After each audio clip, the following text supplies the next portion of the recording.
வணக்கம். நான் சித்த மருத்துவர் பாசமணிகண்டர். ஒரு காலத்தில் 40-50 வயதுக்கு மேலே வந்துகிட்டு இருந்த இதயம் சம்பந்தப்பட்ட நோய்கள் எல்லாமே பார்த்தோம்னா இப்போ 30 வயதுக்கு மேலே இருக்கக்கூடிய இளைஞர்களுக்கு வந்துகிட்டு இருக்கு. இதற்கு முக்கியமான காரணம் என்ன தெரியுமா? உணவு முறை மாற்றம் தான். இந்த உணவு முறை மாற்றத்தினால்தான் இதயம் சம்பந்தப்பட்ட நோய்கள் எல்லாமே இப்போ 30 வயதுக்கு மேலே இருக்கக்கூடிய இளைஞர்களுக்கும் வந்துகிட்டு இருக்கு. இது ஒரு சாதாரண விஷயம் கிடையாது.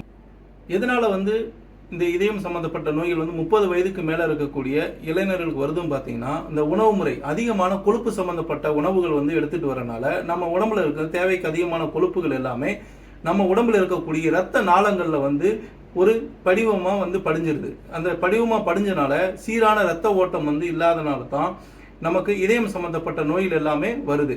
இந்த வகையான நோய்களை குணப்படுத்துறதுக்கு சிக்கஞ்சர் மணப்பாகு என்று சொல்லப்படக்கூடிய சித்த மருந்து, சிக்கஞ்சர் மணப்பாகு என்று சொல்லப்படக்கூடிய இந்த மூலிகை மருந்து, இதில் எலுமிச்சம்பழச்சாறு, இஞ்சிச்சாறு, புதினாச்சாறு இதுதான் கலந்து தயாரிக்கப்பட்ட இந்த சிக்கஞ்சர் மணப்பாகு ரெகுலராக காலையில் 5 முதல் 10 ml அளவு வெந்நீரில் கலந்து 1 ஸ்பூன் தேன் கலந்து சாப்பிட்டு வந்தோம் அப்படின்னா நம்ம இரத்த குழாயில் இருக்கக்கூடிய கொழுப்பு படிவங்களை நீக்குவது மட்டும் இல்லாமல் நம்ம உடம்புல இரத்த ஓட்டம் சீராக இருக்கிறதுக்கு இது உதவி புரியுது. இது எல்லாருமே சாப்பிடலாம் அப்படின்னு கேட்டீங்க அப்படின்னா கண்டிப்பாக அனைவரும் இதை சாப்பிடலாம்.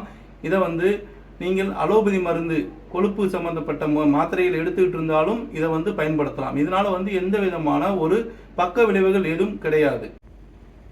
இதய நோய்களை போக்கக்கூடிய சித்த மருந்தான சிக்கஞ்சர் மணப்பாகு உங்களுக்கு தேவைப்பட்டாலோ அல்லது இதயம் சம்பந்தப்பட்ட நோய்கள் பற்றி உங்களுக்கு ஏதேனும் விளக்கங்கள் தேவைப்பட்டுச்சுன்னா ஸ்கிரீனில் தெரியக்கூடிய இந்த எண்ணுக்கு நீங்கள் தொடர்பு கொள்ளலாம்.